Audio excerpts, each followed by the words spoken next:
Mari kita berdoa bersama-sama untuk mulai pembelajaran kita sore ini. Bapak di surga, kami berterima kasih sore ini Engkau sekali lagi beranugerah bagi setiap kami dari tempat yang berjauhan dapat dihimpunkan kembali untuk melanjutkan pembelajaran kitab Roma pasal yang kedua. Kami berdoa kiranya Roh Kudus yang mengajar kami untuk memahami kebenaran firman-Mu, dan kiranya Roh Kudus juga menerangi pikiran kami yang gelap agar kami dapat berpikir terang benderang, menjadikan mata rohani kami yang buta agar kami dapat melihat keagungan Tuhan melalui kebenaran firman yang akan kami pelajari, dan juga membuka telinga rohani kami agar kami dapat mendengar dengan jelas dan melembutkan hati kami yang keras terhadap kebenaran firman Tuhan, agar ketika benih firman ditaburkan boleh jatuh di hati kami, bertumbuh berakar kuat ke bawah, bertumbuh menghasilkan buah berlimpah ke atas, buah-buah yang menyatakan kemuliaan Tuhan, buah-buah yang menyatakan perubahan karakter kami yang semakin serupa dengan Kristus. Dan kami menyerahkan waktu pembelajaran kami 1 jam ke depan ke dalam pertolongan Allah Tritunggal. Kiranya Engkau juga menyucikan, menguduskan kami, melayakkan kami menikmati Engkau dalam pembelajaran ini. Dengarlah doa kami dalam nama Tuhan kami Yesus Kristus, Tuhan dan Juru Selamat kami yang hidup. Kami berdoa dan bersyukur. Amin.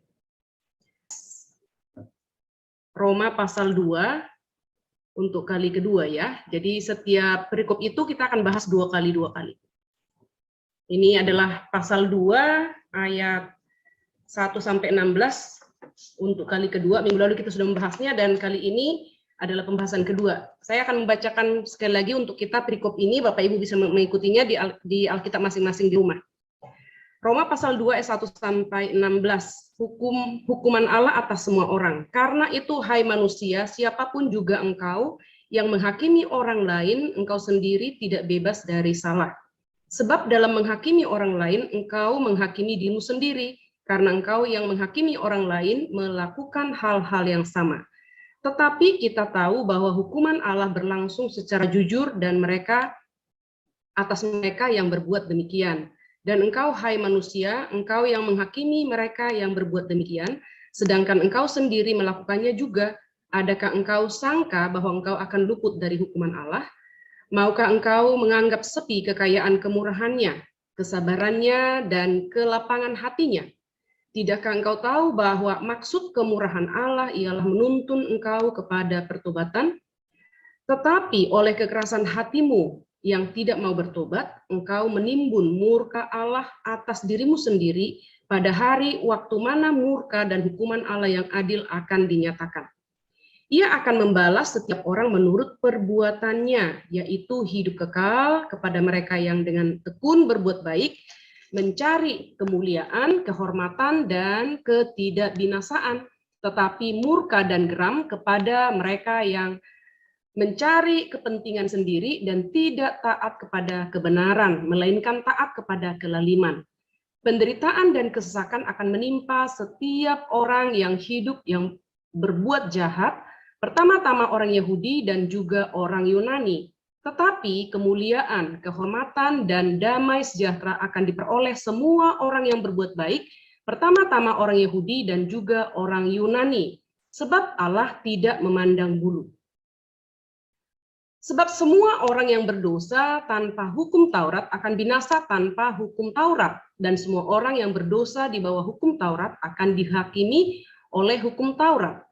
Karena bukanlah orang yang mendengar hukum Taurat yang benar di hadapan Allah, tetapi orang yang melakukan hukum Tauratlah yang akan dibenarkan. Apabila bangsa-bangsa lain yang tidak memiliki hukum Taurat oleh dorongan diri sendiri melakukan apa yang dituntut hukum Taurat, maka walaupun mereka tidak memiliki hukum Taurat, mereka menjadi hukum Taurat bagi diri mereka sendiri. Sebab dengan itu mereka menunjukkan bahwa isi hukum Taurat ada tertulis di dalam hati mereka, dan suara hati mereka turut bersaksi, dan pikiran mereka saling menuduh atau saling membela. Hal itu akan nampak pada hari bila mana Allah sesuai dengan Injil yang kuberitakan akan menghakimi segala sesuatu yang tersembunyi dalam hati manusia oleh Kristus Yesus. Sedemikian jauh Bapak Ibu pembacaan perikop ini, kita akan melihat bersama-sama bagian yang kedua ya.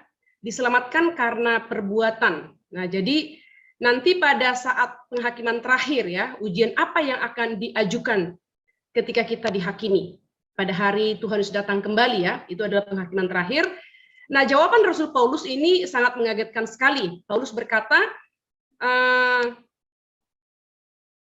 bukan ya, kita akan dihakimi karena kita akan dihakimi karena apa yang telah kita atau belum terima. Apakah ya? Karena apakah kita telah atau belum menerima kebenaran yang dimenangkan dan diberikan oleh Kristus. Sekali lagi, jawaban Paulus ini bukan kita akan dihakimi karena apakah kita telah atau belum menerima kebenaran yang dimenangkan dan diberikan oleh Kristus. Sebaliknya dia katakan yaitu Allah akan membalas setiap orang menurut perbuatannya. Penghakiman didasarkan pada perbuatan. Dalam Roma pasal 2 ayat yang ke-6 yang sudah kita baca tadi, dalam ayat yang ke-6 dikatakan, ia akan membalas setiap orang menurut perbuatannya. Nah, sekarang kita membuka Mazmur 62 ya, Mazmur 62 ayat kita akan melihat nanti di dalam pembahasan di sini ya, Allah membalas setiap orang menurut perbuatannya apa yang telah diperbuat orang dalam Mazmur ini ya. Kita akan melihat bersama-sama dalam Mazmur 62 ini Daud sedang mengkontraskan dua kelompok manusia. Yang pertama dikatakan di dalam ayat 3 dan ayat yang keempat. Hanya dialah gunung batuku dan keselamatanku, kota bentengku, ayat 3 dan 4. Berapa lama lagikah kamu hendak menyerbu seseorang, hendak meremukkan dia? Hai kamu sekalian, seperti terhadap dinding yang miring, terhadap tembok yang hendak roboh, mereka hanya bermaksud menghempaskan dia dari kedudukannya yang tinggi. Mereka suka kepada dusta, dengan mulutnya mereka memberkati, tetapi dalam hatinya mereka mengutuki. Kalau di dalam bahasa Indonesia ayat 4 dan ayat yang ke-5. Jadi kelompok pertama di sini yang ditunjukkan oleh Raja Daud adalah orang yang bersekutu melawan raja yang dipilih oleh Allah. Dikatakan orang-orang seperti ini adalah orang yang berbohong, hati dan perkataan berbeda. Ya, hati dan perkataan berbeda. Dikatakan mereka hanya bermaksud menghempaskan dia.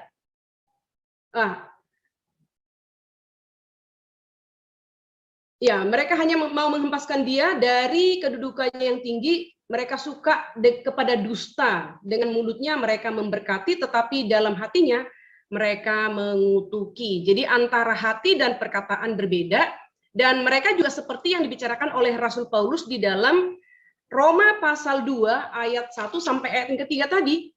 Karena itu, hai manusia, siapapun juga engkau yang menghakimi orang lain, engkau sendiri tidak bebas dari salah. Sebab dalam menghakimi orang lain, engkau menghakimi dirimu sendiri. Karena engkau yang menghakimi orang lain melakukan hal-hal yang sama. Tetapi kita tahu bahwa hukuman Allah berlangsung secara jujur atas mereka yang berbuat demikian. Dan engkau, hai manusia, engkau yang menghakimi mereka yang berbuat demikian, sedangkan engkau sendiri melakukannya juga, adakah engkau bahwa engkau akan luput dari hukuman Allah? Nah, jadi orang-orang seperti ini ya yang dibicarakan oleh Rasul Paulus, menghakimi orang lain tetapi mereka juga melakukan hal yang sama. Kelompok yang kedua adalah di dalam ayat yang kedua ya. Mereka menemukan ketenangannya hanya ketika dekat dengan Allah. Mereka tahu keselamatan mereka hanya di dalam Tuhan. Ayat 2, hanya dekat Allah saja aku tenang, daripadanya lah keselamatanku. Ya, jadi diselamatkan karena perbuatan. Di sini kita lihat bersama-sama, bukan berarti ya kita jangan sampai salah. Jadi kita ikuti pembahasan sampai akhir. Alkitab itu tidak kontra antara satu dengan yang lain. Jadi kita harus mengerti apa yang dimaksudkan di sini diselamatkan karena perbuatan. Karena jelas di sini di dalam kelompok yang kedua yang dituliskan oleh si Daud di sini ya, kelompok yang menemukan ketenangan mereka hanya dekat dengan Allah dan Mereka tahu keselamatan hanya di dalam Tuhan, tidak ada keselamatan di luar Tuhan. Nah, ayat yang ketujuh di dalam Mazmur dikatakan, hanya dialah gunung batuku dan keselamatanku, kota bentengku, aku tidak akan goyah. Jadi orang-orang ini ya yang menyatakan diri keselamatannya hanya ada pada Tuhan, mereka mengatakan bahwa Allah itu adalah gunung batu, kekuatan, tempat perlindungan. Jadi bukan diri sendiri, bukan apapun yang ada pada mereka, tetapi mereka mengakui Allah lah yang menjadi keselamatannya, kekuatannya, kemuliaannya, dan juga tempat perlindungannya. Jadi apa yang mereka perbuat adalah menemukan keselamatan dari Allah dan membuat Allah menjadi pusat hidupnya. Jadi kelompok yang kedua tadi ya, bukan kelompok yang pertama, di mana antara mulut dan hati berbeda. Yaitu orang-orang, ya tentu saja orang-orang seperti itu adalah orang-orang yang munafik begitu ya, antara mulut dan perkataan. Ayat yang ke-12, satu kali Allah berfirman, dua hal yang aku dengar bahwa kuasa dari Allah asalnya. Oke, ini Roma pasal 2 ayat yang ke-12. Kita lihat, sebab setiap orang yang berdosa tanpa hukum Taurat akan binasa tanpa hukum Taurat, dan semua orang yang berdosa di bawah hukum Taurat akan dihakimi oleh hukum Taurat. Nah, jadi di sini kita lihat bahwa Tuhan akan membalas ya sikap yang pasti dibalas, karena Allah membalas setiap orang menurut perbuatannya. Dalam ayat yang ke-6 Paulus bertanya kepada orang beragama, dalam hal ini orang Yahudi pada waktu itu ya, dan orang tidak beragama berarti orang bukan Yahudi, apa yang telah mereka perbuat atau yang tidak mereka perbuat. Nah, kita nanti akan menemukan ya bahwa keduanya adalah sama. Di dalam ayat yang ke-5, Roma pasal 2 ayat yang ke-5, dikatakan di sana, tetapi oleh kekerasan hatinya yang tidak bertobat, engkau menimbun murka atas dirimu sendiri pada hari waktu mana murka dan hukuman Allah yang adil akan dinyatakan. Nah, jadi baik orang beragama, waktu itu adalah orang Yahudi, maupun orang yang tidak beragama, waktu itu adalah orang-orang, semua orang non-Yahudi, dikatakan keduanya tidak bertobat ya, berusaha mencari perlindungan dari murka Allah yang benar dalam belas kasihan Allah yang sebenarnya tidak layak mereka peroleh. Keduanya mencari kehormatan bagi diri sendiri, baik orang beragama maupun orang yang tidak beragama. Orang yang percaya kepada Tuhan ya, orang yang percaya kepada Tuhan maupun orang yang tidak percaya kepada Tuhan. Keduanya mencari kehormatan bagi diri mereka sendiri. Paulus berkata ya, bukti bukan dasar ya. Yang penting itu bukti bukan dasar, dikatakan oleh Rasul Paulus. Perbuatan memang penting, tetapi bukan sebagai dasar bagi keselamatan, melainkan bukti bahwa seseorang sudah memiliki iman yang menyelamatkan. Jadi perbuatan itu harusnya mengikuti iman, menjadi bukti ya, menjadi bukti. Itu yang mau dikatakan oleh Rasul Paulus di sini, bukti bukan dasar ya.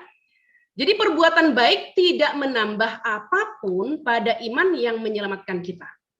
Jadi jelas sangat sinkron ya. Jadi tidak ada yang kontradiksi di dalam Alkitab baik Perjanjian Lama maupun Perjanjian Baru, bahwa keselamatan hanyalah anugerah Tuhan. Kita terima melalui iman kepada Yesus Kristus.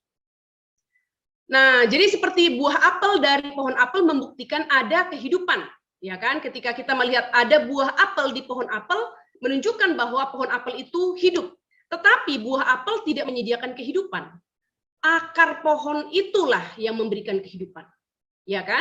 Buah apel itu menjadi bukti bahwa pohon apel itu hidup. Tetapi dalam buah apel itu bukan yang menyediakan kehidupan apel itu sendiri. Akar lah, ya akar. Maka dari analogi ini kita akan melihat di dalam Mazmur 62 ayat yang ke-9 sampai 10. Kita baca. Percayalah kepadanya setiap waktu, hai umat, curahkanlah isi hatimu di hadapannya.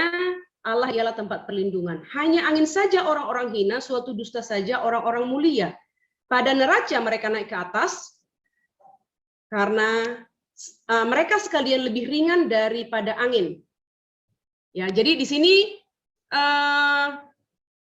mau menunjukkan bahwa hal yang paling mendasar adalah relasi seseorang dengan Allah sebagai pelindung, gunung batu, dan keselamatan.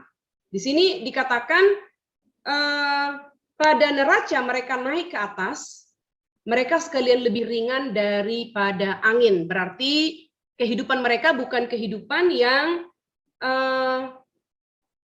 istilahnya itu ya berkualitas begitu ya, bukan kehidupan yang diperkenan oleh Tuhan, karena dikatakan pada neraca. Jadi itu seperti ketika kita membawa timbangan ya, timbangan ketika mereka ditimbang mereka justru sangat ringan sekali ya, sangat ringan sekali. Berarti segala hal yang mereka lakukan tidak diperhitungkan oleh Tuhan atau tidak diperkenan oleh Tuhan. Nah, di dalam ayat yang ke-7, Roma pasal 2 ayat yang ke-7, yaitu hidup kekal kepada mereka yang dengan tekun berbuat baik, mencari kemuliaan, kehormatan, dan ketidakbinasaan. Di sini kita akan melihat Rasul Paulus memberikan dua ujian atau tanda hati yang benar dan tidak benar. Ya, hati yang benar dan tidak benar. Yang pertama adalah tekun berbuat baik. Berarti berbuat baik, hidup dalam cara yang saleh, telah menjadi pola hidup yang terus-menerus. Tekun berbuat baik. Jadi bukan sewaktu-waktu.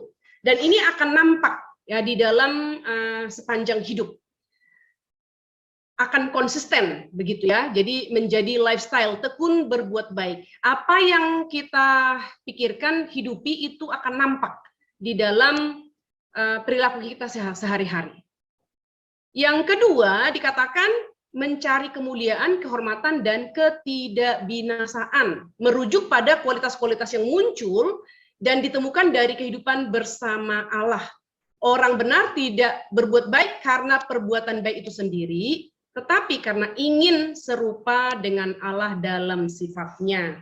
Nah, jadi bicara tentang kualitas ya, kualitas bahwa seluruh motivasi dalam tindakan yang dilakukan oleh orang benar bukan karena perbuatan atau tindakan atau aktivitas itu sendiri, tapi karena kesadaran, kerinduan, dan juga keinginan agar Tuhan dipuaskan di dalam setiap aktivitasnya, ya, dan juga hidup yang berpusat kepada Allah. Jadi itulah yang senantiasa diingat atau yang menjadi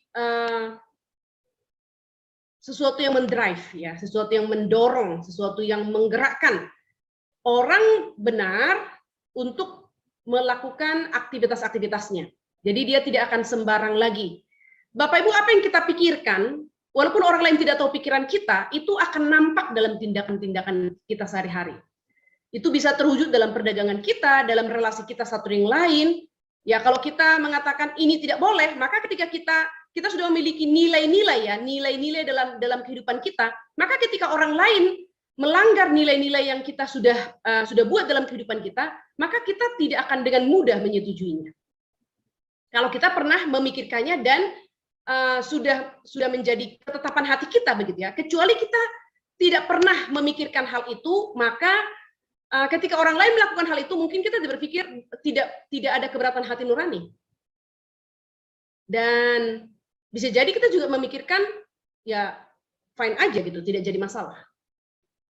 Nah, jadi memang kita perlu memikirkan firman Tuhan, memikirkan kebenaran, mengaitkannya dalam kehidupan kita.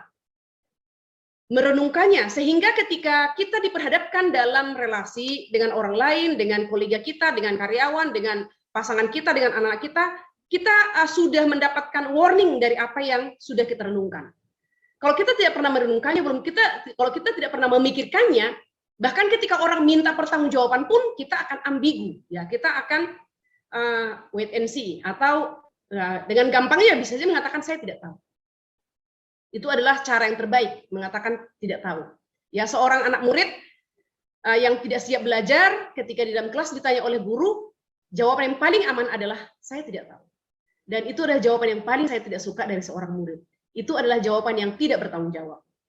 Nah, jadi saya selalu mendidik anak-anak, kamu tidak boleh menjawab, kamu tidak tahu, kalau itu adalah bagian pelajaran kita. Kecuali pengetahuan umum yang memang di luar daripada materi kita. Kalau itu adalah materi kita, lalu kita hanya mengulas kembali, dan kamu menjawab, saya tidak tahu, saya tidak menerima jawaban itu. Artinya, dia tidak belajar, artinya dia tidak mengambil waktu untuk mempelajarinya. Nah, jadi Bapak Ibu, setiap kebenaran yang kita sudah terima, mari kita renungkan, mari kita pikirkan, seandainya ya. Minggu lalu saya sudah sampaikan kepada Bapak Ibu, nggak tahu apakah di grup Rabu atau hari Kamis ya. Saya katakan waktu saya kuliah di S1 di Batu Malang, ring telepon mulai jam 12, jam 12 malam, jam 1, jam 2, jam 3, jam 4 itu adalah ring telepon yang sangat horor begitu. Itu adalah telepon yang akan mengakibatkan semua orang tegang ya di kamar masing-masing, menunggu kamar siapa yang akan diketuk. Karena biasanya itu adalah berita duka.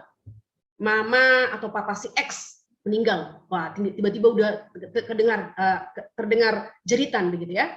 Dan saya secara pribadi memikirkan hal itu, satu kali nanti mungkin pintu kamar saya akan diketuk dan akan mengatakan, happy, apakah papa atau mama ya sudah dipanggil Tuhan. Saya harus menyiapkan diri begitu ya. Walaupun pada akhirnya saya sampai lulus, papa mama saya tetap sehat, dan walaupun saya juga mempersiapkan diri karena jauh dari orang tua, bahwa dimanapun saya berada, apakah sedang dalam pelayanan di Papua atau dalam pelayanan di mana saja yang jauh dari Medan untuk kembali ke Medan ya, saya memikirkan kalau saya dalam pelayanan orang tua saya meninggal misalnya, apakah saya harus kembali? Kalau waktu itu saya di Papua bagaimana? Nah, jadi itu pemikiran-pemikiran. Walaupun pada akhirnya ya tidak seperti yang kita pikirkan, dan walaupun dipikirkan ya tidak pernah saya siap, tetapi paling tidak ya kita memikirkannya. Karena papa kami dipanggil Tuhan di Jakarta ketika adik saya baru selesai wisuda di Jogja ya, lalu transit di Jakarta, dan ya waktu transit itulah beberapa hari di Jakarta, disitulah Tuhan panggil. Bukan karena sakit, hanya jalan pagi. Ya, memang udah waktunya Tuhan tiba begitu ya. Dan tetap saya tidak siap. Ya, walaupun dalam kondisi berbeda dengan kampus di I3 Batu Malang dulu ya, yang sudah saya pikirkan. Nah, jadi Bapak Ibu, maksudnya di sini adalah mari kita pikirkan. Walaupun bisa jadi kita tidak bisa langsung bertindak misalnya ya, tapi paling tidak ya tindakan-tindakan dalam masyarakat, tindakan-tindakan dalam keluarga kita tidak menjadi abai begitu. Tetapi kita bisa menegur anak-anak kita kalau ada pelanggaran misalnya, mengkoreksi anggota keluarga kita, rekan sepelayanan. Karena memang itu harus kita lakukan ya, kalau memang kita harus mengkoreksi. Sekali lagi, kita tidak dipanggil mengkoreksi semua orang, tetapi kalau memang ada tanggung jawab kita untuk mengkoreksi, maka kita harus segera mengkoreksi dengan lemah lembut tentunya. Dan sekali lagi, siapa kita juga harus diperhatikan dalam rangka peneguran ini atau mengingatkan begitu ya. Di dalam pasal yang ke-8, Roma pasal 2 ini berbunyi, tetapi murka dan geram kepada mereka yang mencari kepentingan sendiri, yang tidak taat kepada kebenaran, melainkan taat kepada kelaliman. Nah, di sini di ayat 8 ini Paulus juga memberi dua tanda orang yang tidak benar di hadapan Allah. Yang pertama, mereka mencari kepentingan sendiri. Ya, mereka mementingkan diri atau meninggikan diri, berusaha menjadi Tuhan dan juru selamat sendiri. Ini bisa terjadi baik kepada orang yang beragama, pada orang yang tidak beragama, juga yang tidak bermoral, maupun orang beragama dan bermoral. Jadi kepada semua orang berarti bisa terjadi. Pada diri kita pun bisa terjadi. Kita mementingkan diri sendiri, meninggikan diri sendiri, berusaha menjadi Tuhan dan juru selamat bagi diri kita sendiri. Entahkah kita sadari, entahkah kita tidak sadari. Dan ya sering sekali kita juga seperti Yakub. Ya, seperti Yakub ingin mendapatkan berkat Tuhan dengan cara kita sendiri. Kita tidak sabar bahwa janji Tuhan akan ditepati. Yang kedua, kelompok yang kedua, orang yang tidak benar di hadapan Allah adalah tidak taat kepada kebenaran, melainkan taat kepada kelaliman. Ya, kelaliman berarti tidak mau diajar dan belajar dari kebenaran Allah. Mereka ini adalah orang-orang yang menolak kebenaran, ya. Mereka yang menolak kebenaran berarti sama sekali tidak perlu ya diselamatkan, tidak menyatakan tidak membutuhkan keselamatan begitu ya kalau menolak kebenaran. Karena hanya dengan kita percaya kepada kebenaran maka kita tahu bahwa kita berdosa dan kita membutuhkan keselamatan. Ayat 9 sampai ayat ke-10, bagaimana kita tahu ya, ayat 9 sampai ke-10 ini mengulang ayat 7 sampai 8. Saya bacakan ayat 9 10. Penderitaan dan kesesakan akan menimpa setiap orang yang hidup berbuat jahat, pertama-tama orang Yahudi dan juga orang Yunani. Tetapi kemuliaan, kehormatan dan damai sejahtera akan diperoleh semua orang yang berbuat baik, pertama-tama orang Yahudi dan juga orang Yunani. Nah, di sini kita melihat ada satu perbedaan ya, ayat 9-10 ini mengulangi ayat 7 dan 8 dengan satu perbedaan yang muncul dua kali, pertama-tama orang Yahudi dan juga orang Yunani. Jadi di dalam ayat 9 sampai 10 ini dua kali muncul. Di dalam Roma pasal 2 ayat 11, di situ dikatakan Allah tidak memandang bulu. Jadi penghakiman itu tidak memandang bulu. Apakah orang Yahudi, apakah orang bukan Yahudi? Ya, di sini menggunakan istilah pertama-tama orang Yahudi dan juga orang Yunani. Berarti orang Yunani ini mewakili semua orang yang bukan Yahudi. Jadi sekali lagi penghakiman Allah adalah penghakiman yang tidak memandang bulu. Allah akan menghukum umatnya. Kalau Allah menghukum orang yang tidak percaya, Allah pun dapat menghukum orang percaya. Jadi kita tidak menjadi langsung aman ya ketika kita percaya menerima Yesus sebagai Tuhan dan Juru Selamat pribadi, maka kita langsung posisi aman begitu ya. Tidak, karena tetap prinsipnya adalah Allah itu kasih dan adil.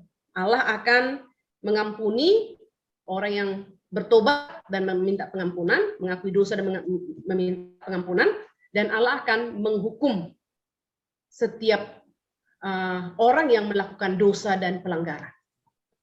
Nah, hal yang penting, mari kita perhatikan bersama, bukan siapa kita, tapi apa yang kita lakukan. Sekali lagi, yang paling penting bukan siapa kita, apakah kita orang Yahudi atau orang Yunani gitu ya, tapi apa yang kita lakukan. Hal yang penting bukan keluarga atau latar belakang kita.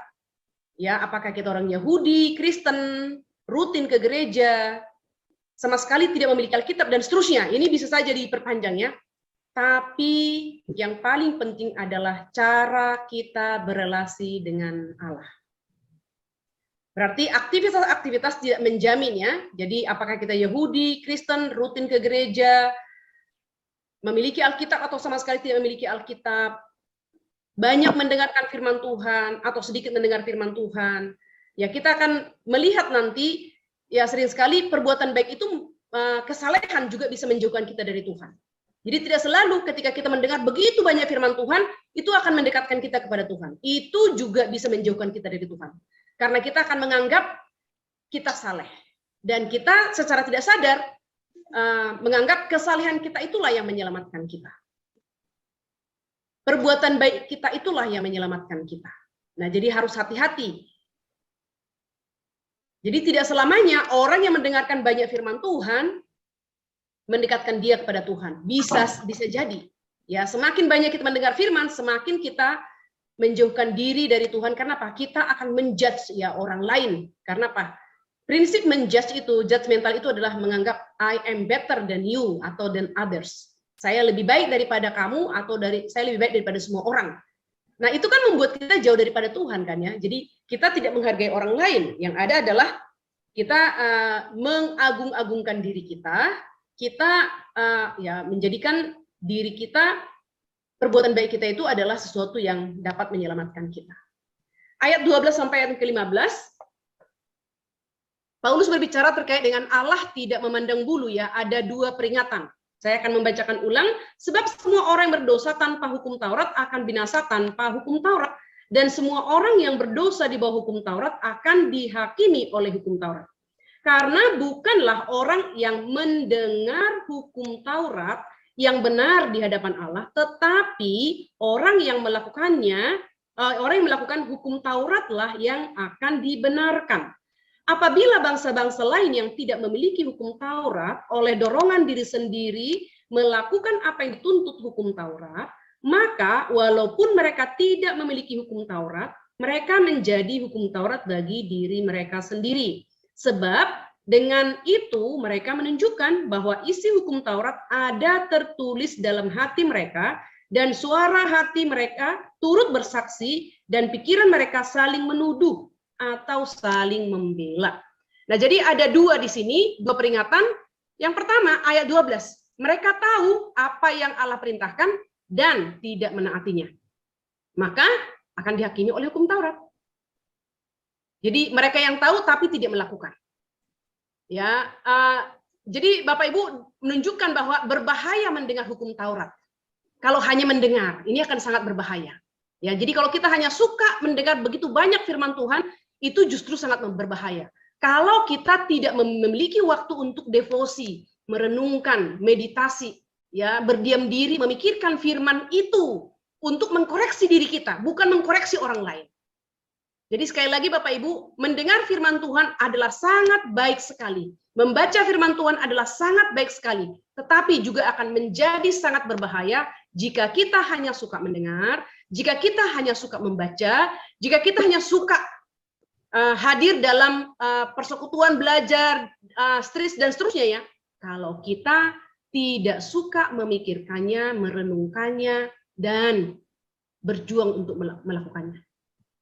Ya, jadi ayat yang ke-13 dikatakan, bukanlah orang yang mendengar hukum Taurat yang benar di hadapan Allah, tetapi orang yang melakukan hukum Tauratlah yang akan dibenarkan. Sekali lagi Bapak Ibu, mari kita waspada.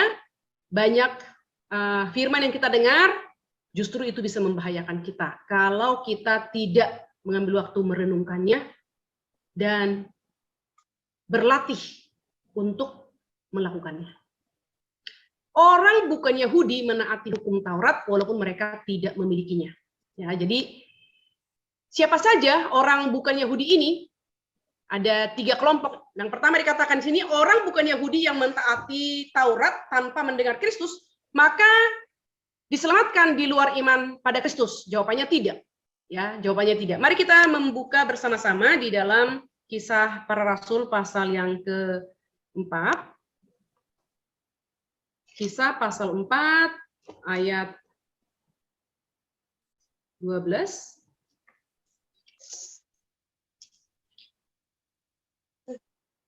Dan keselamatan tidak ada dalam siapapun juga selain di dalam Dia, sebab di bawah kolong langit ini tidak ada nama lain yang diberikan kepada manusia yang olehnya kita dapat diselamatkan. Jadi keselamatan itu hanya di dalam Kristus. Ya, jadi orang bukan Yahudi yang mentaati hukum Taurat tanpa mendengar Kristus, maka mereka diselamatkan di luar iman pada Kristus? Tidak, ya, jawabannya tidak. Itu Bapak Ibu juga nanti bisa membaca di dalam Kisah Para Rasul pasal 10 ya. Kelompok yang kedua, yang orang bukan Yahudi ini adalah yang jadi Kristen dan menaati hukum Taurat yang telah tertulis di dalam hati mereka, meskipun mereka tidak memilikinya secara eksternal, tetapi telah tertulis secara internal di dalam hati ya, di dalam hati mereka oleh Roh Kudus. Ini bukan hari ini, ya. Tertulis secara internal di dalam hati mereka oleh Roh Kudus. Jadi ini berarti orang Kristen lah ya, orang Kristen yang mentaati hukum Taurat. Yang ketiga adalah kita lihat di dalam ayat 12 dan ayat yang kita kembali ke Roma pasal yang kedua. Roma pasal yang kedua ayat 12 dan ayat yang ke-14. Di sini bicara semua orang dihakimi dengan adil ya, semua orang dihakimi dengan adil. Sebab semua orang yang berdosa tanpa hukum Taurat akan binasa tanpa hukum Taurat, dan semua orang yang berdosa di bawah hukum Taurat akan dihakimi oleh hukum Taurat. Ayat 14. Apabila bangsa-bangsa lain yang tidak memiliki hukum Taurat oleh dorongan diri sendiri melakukan apa yang dituntut hukum Taurat, maka walaupun mereka tidak memiliki hukum Taurat, mereka menjadi hukum Taurat bagi diri mereka sendiri. Nah, jadi di sini kita lihat Bapak Ibu, semua orang tahu prinsip benar dan salah ya, dan dasarnya pada kenyataan objektif, di mana melalui ukuran ini kita dihakimi ya. Jadi semua orang akan dihakimi dengan adil, yang memiliki hukum Taurat dan yang tidak memiliki hukum Taurat. Ayat yang ke-15 di situ dikatakan, sebab dengan itu mereka menunjukkan bahwa isi hukum Taurat ada tertulis dalam hati mereka, dan suara hati mereka turut bersaksi, dan pikiran mereka saling menuduh atau saling membela. Seseorang tidak mengetahui apapun tentang Allah, melakukan apa yang Allah inginkan, itu karena mereka tahu itu memang harus dilakukan. Jadi walaupun mereka tidak mengenal Allah, tapi hati nurani mereka bisa berkata, itu harus mereka lakukan. Nah, mereka menunjukkan bahwa isi hukum Taurat ada tertulis dalam hati mereka, dan suara hati mereka turut bersaksi, dan pikiran mereka saling menuduh atau saling membela. Nah, inilah pekerjaan Roh Kudus secara anugerah umum. Ya, pekerjaan Roh Kudus secara anugerah umum. Nah, sekarang kita lihat semua orang memiliki pemahaman bawaan tentang benar dan salah. Sekali lagi, ini manusia berdosa, tapi pada manusia berdosa, Roh Kudus bekerja secara anugerah umum. Disinilah kita melihat kemurahan Tuhan ya, kemurahan Tuhan bahwa sama seperti matahari diberikan kepada semua orang, hujan diberikan kepada semua orang, yaitu adalah anugerah umum ya. Nah, jadi di sini kita melihat di dalam ayat yang pertama tadi di pasal 1 ayat 18 ya, kita menindas kebenaran tentang Allah, tentang standar-standarnya, agar kita bisa memuja dan hidup bagi hal-hal lain. Jadi, ketika kita memiliki sesuatu yang kita inginkan, kita bisa menjadi orang-orang yang sama seperti yang dituliskan di dalam Roma pasal 1 ayat 18. Menindas kebenaran tentang Allah, tentang standar-standar, agar kita bisa memuja, agar kita bisa hidup bagi hal-hal lain, yaitu yang kita inginkan, bukan yang Allah inginkan. Dan terkadang pikiran kita menuduh dan juga membela, kita tahu yang kita lakukan adalah salah. Jadi Paulus berkata Allah benar ketika menghukum mereka yang tahu hukum Taurat tetapi juga yang tidak menaatinya. Jadi tahu hukum Taurat tapi tidak menaatinya. Jadi Allah itu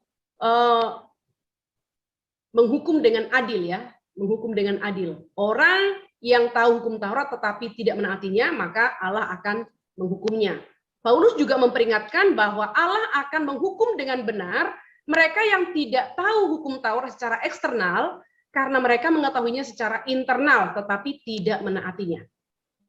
Minggu lalu kita sudah belajar perekam yang tersembunyi. Jadi pada akhirnya, ya nanti segala hal yang kita lakukan dalam hidup kita ini akan dihakimi. Dalam pertemuan-pertemuan ke depan kita akan belajar takut akan Tuhan itu seperti apa. Ya, jadi terkadang kita tidak memikirkan tentang perekam yang tersembunyi itu, dan itu hanya membuktikan bahwa kita tidak takut akan Tuhan. Ayat yang ke-16. Ayat yang ke-16, hal ini akan nampak pada hari bila mana Allah sesuai dengan Injil yang kuberitakan akan menghakimi segala sesuatu yang tersembunyi dalam hati manusia oleh Yesus Kristus. Ayat 16, penghakiman itu akan terjadi pada hari Allah menghakimi dan akan adil karena mempertimbangkan segala sesuatu yang tersembunyi, yaitu apa yang ada dalam hati mereka. Nah, jadi sekali lagi Bapak Ibu, mulai daripada pertemuan kita dari buku katekismus, kemudian ke buku Tulip, kitab Roma ini benar-benar menekankan bahwa kekristenan itu adalah etika motivasi. Tatai. Mohon dibantu mute dulu, yang belum mute. Ya, jadi kekristenan itu benar-benar melihat kepada hati, bukan kepada tindakan. Ya, hati. Jadi pada hari itu engkau, ya di ayat pasal 2 ayat 1. Karena itu hai manusia siapapun juga engkau, ayat 1. tidak lagi bisa menyembunyikan berhala-berhala hati mereka di balik ketaatan agama pada hari itu. Pada hari Kristus datang kembali, pada hari penghakiman. Tidak ada yang bisa menyembunyikan berhala-berhala dalam hati mereka. Sekali lagi, berhala-berhala itu adalah sesuatu yang hati kita condong kepadanya, dan sesuatu yang bagi kita ya tidak akan ada puas-puasnya, akan terus ya kita kejar. Dan itu adalah sifat berhala. Kerakusan misalnya itu kan sifat berhala ya. Lalu homoseksual juga dikategorikan karena tidak puas dengan apa yang ada, jadi menginginkan sesuatu yang lain walaupun itu menyimpang. Jadi istilahnya itu rakus, tamak begitu ya. Sebaliknya dikatakan tidak ada orang yang dengan rendah hati menerima kebenaran yang Allah tawarkan bila terlewatkan atau tidak diselamatkan. Nah, jadi di sini kita lihat Bapak Ibu, tidak ada murka, tidak ada salib. Nah, jadi kita akan mulai melihat penghakiman Allah ya, penghakiman Allah. Semua akan dihakimi, yang ada di dalam hati kita akan dibukakan, dan ayat yang ke-6 ini dikatakan Paulus menambahkan sesuai dengan Injil yang kuberitakan. Pasal 2 ayat yang ke-16. Hal itu akan nampak pada hari bila mana Allah sesuai dengan Injil yang kuberitakan. Jadi sesuai dengan Injil yang kuberitakan yang dimaksudkan oleh Paulus di sini adalah kebenaran itu sudah diberitakan ya. Kebenaran itu sudah diberitakan dan penghakiman itu sesuai dengan kebenaran yang sudah kita dengarkan, sesuai dengan Injil yang kuberitakan. Karena penghakiman Allah yang adil sangat mendasar bagi pernyataan Paulus tentang anak Allah. Injil itu kan kita sudah belajar ya, Injil itu adalah tentang siapa, bukan tentang apa. Tentang siapa yang telah terjadi pada masa lampau ya. Kalau kita bicara 2000 tahun yang lalu, tentang apa yang sudah terjadi 2000 tahun yang lalu, yaitu Yesus anak Allah yang tunggal telah datang ke dalam dunia, hidup dengan sempurna, mati di atas kayu salib, dikuburkan, bangkit pada hari yang ketiga, naik ke surga menyediakan tempat bagi setiap orang yang percaya kepadanya. Jadi tidak ada murka, tidak ada salib. Jadi tidak bisa dilepaskan murka Allah itu dari salib ya. Jadi tanpa penghakiman keselamatan tidak ada artinya. Kalau tidak ada penghakiman, maka kita tidak akan memikirkan pengorbanan Kristus di atas kayu salib adalah pengorbanan yang berharga. Justru karena ada penghakiman, maka kita mendapatkan pengertian bahwa Allah yang murka terhadap dosa adalah Allah yang menyediakan jalan keluar melalui Yesus Kristus yang berinkarnasi. Maka kita akan melihat jalan yang disediakan oleh Allah bagi dosa kita, ya, jalan keluar, yaitu Kristus yang tersalib. Maka kita akan melihat salib itu menjadi berarti. Salib itu akan ditinggikan karena di sanalah kasih Allah dipertontonkan. Ketika murka Allah dinyatakan, justru di sana kasih Allah dipertontonkan. Murka Allah atas dosa manusia mengakibatkan Yesus naik ke atas kayu salib, tetapi di atas kayu salib Allah justru membuka isi hatinya, mempertontonkan belas kasihannya kepada seluruh manusia berdosa, dan secara khusus salib itu akan menjadi berkat bagi setiap orang yang percaya kepada Yesus Kristus. Jadi tanpa kenyataan adanya murka Allah di masa sekarang dan masa depan, salib tidak memiliki kemuliaan. Paulus ingin menunjukkan bahwa posisi kita berdiri, baik orang Yahudi maupun non-Yahudi, orang beragama, tidak beragama, yang taat hukum Taurat maupun yang tidak taat hukum Taurat adalah sederajat. Sama di hadapan Allah. Ini bicara tentang posisi kita berdiri di hadapan Allah. Ketika bicara tentang melihat kepada salib, maka posisi kita sama. Kita adalah manusia berdosa yang membutuhkan juru selamat. Ya, kita manusia berdosa yang layak menerima murka Allah. Tetapi Kristus telah menerima murka Allah di atas kayu salib. Dan ini berlaku bagi orang Yahudi, non-Yahudi, orang beragama, tidak beragama, orang yang taat hukum Taurat, maupun orang yang tidak taat kepada hukum Taurat. Nah, semua menghadapi penghakiman dan semua layak dimurkai. Ya, posisi kita adalah sama-sama berdosa. Maka kita menghadapi penghakiman dan kita semua layak dimurkai karena kita adalah keturunan Adam yang telah jatuh bersama-samanya ke dalam dosa. Hanya dari dasar inilah kita mampu melihat salib dan melihatnya dengan jelas. Ketika posisi kita di dalam Adam yang pertama. Tidak ada pengecualian Yahudi non-Yahudi, beragama tidak beragama, taat hukum Taurat tidak taat hukum Taurat. Kita semua adalah di hadapan Allah posisi sama manusia berdosa. Dan ketika kita sadar kita manusia berdosa, kita layak dimurkai, maka kita akan mampu melihat salib dan melihatnya dengan sangat jelas.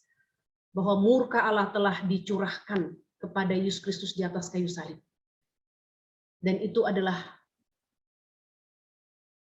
proklamasi ya bagaimana Allah mengasihi seisi dunia ini dengan mengirimkan anaknya yang tunggal, Tuhan kita Yesus Kristus, untuk disalibkan, menerima murka Allah atas dosa sekelompok umat pilihan yang telah ditetapkan dan dipilih sejak dalam kekekalan. Kita tidak bisa menghargai siapa Kristus kecuali kita terlebih dahulu mengakui siapa kita. Jadi kalau kita tidak sadar kita berdosa, maka kita tidak akan menghargai Kristus. Kalau kita tidak sadar kita berdosa, sekarang ini tanggal 1 Desember ya, kita akan merayakan Natal sepanjang bulan ini. Kita tidak akan mengerti makna Natal yang sesungguhnya. Bahkan ketika kita bicara tentang hadiah yang terindah, pemberian Allah gitu ya, kita tidak akan bersyukur tentang janji Allah yang telah digenapi kalau kita tidak sadar kita manusia berdosa yang membutuhkan juru selamat. Tetapi kalau kita sadar kita manusia berdosa, kita butuh juru selamat, maka perayaan Natal itu akan sangat meaningful.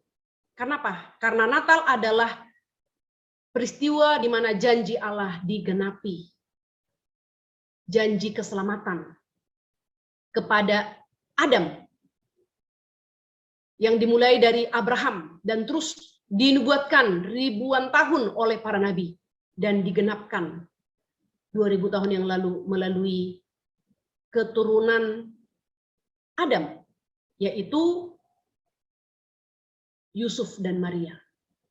Nah, jadi disinilah kita melihat Bapak Ibu, pengertian itu penting, pengetahuan itu penting, sehingga kita menghargai apa yang seharusnya kita hargai, dan mengagumi apa yang seharusnya kita kagumi.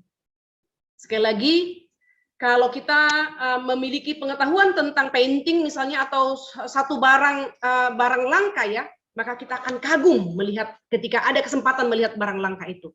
Tapi kalau kita tidak memiliki pengetahuan tentang barang langka, mungkin kita akan anggap biasa-biasa saja, tidak terlalu penting ya, dan tidak perlu harus wow gitu ya ketika kita ada kesempatan melihatnya. Jadi sekali lagi, kita tidak bisa menghargai siapa Kristus kecuali kita terlebih dahulu mengakui siapa diri kita. Charles Simeon berkata, hanya ada dua hal yang saya ingin dikatakan, yang saya ingin pahami. Yang pertama, kejahatan saya sendiri, dan yang kedua, kemuliaan Allah di wajah Yesus Kristus. Dan saya selalu menganggap keduanya perlu dilihat bersama-sama.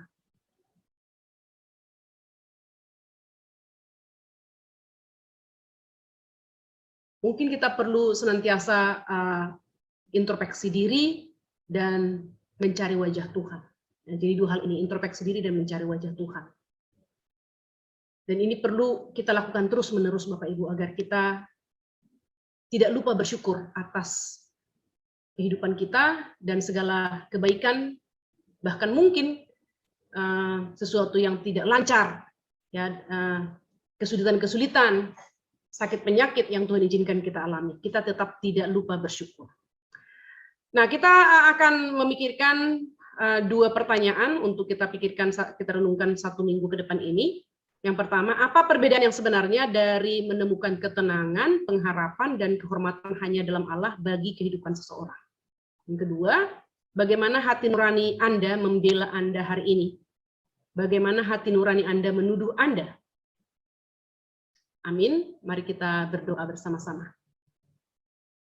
Bapa di surga, kami bersyukur berterima kasih hari ini kami boleh diperhadapkan kembali bahwa Allah adalah Allah yang adil dan tidak pilih bulu.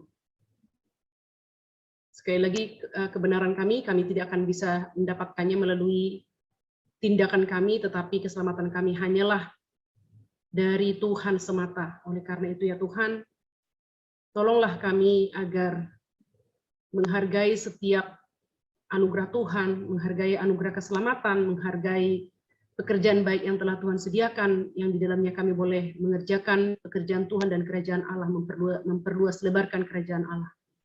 Kami juga bersyukur, kami berterima kasih Tuhan untuk sekali lagi untuk firman-Mu yang hidup dan yang kekal.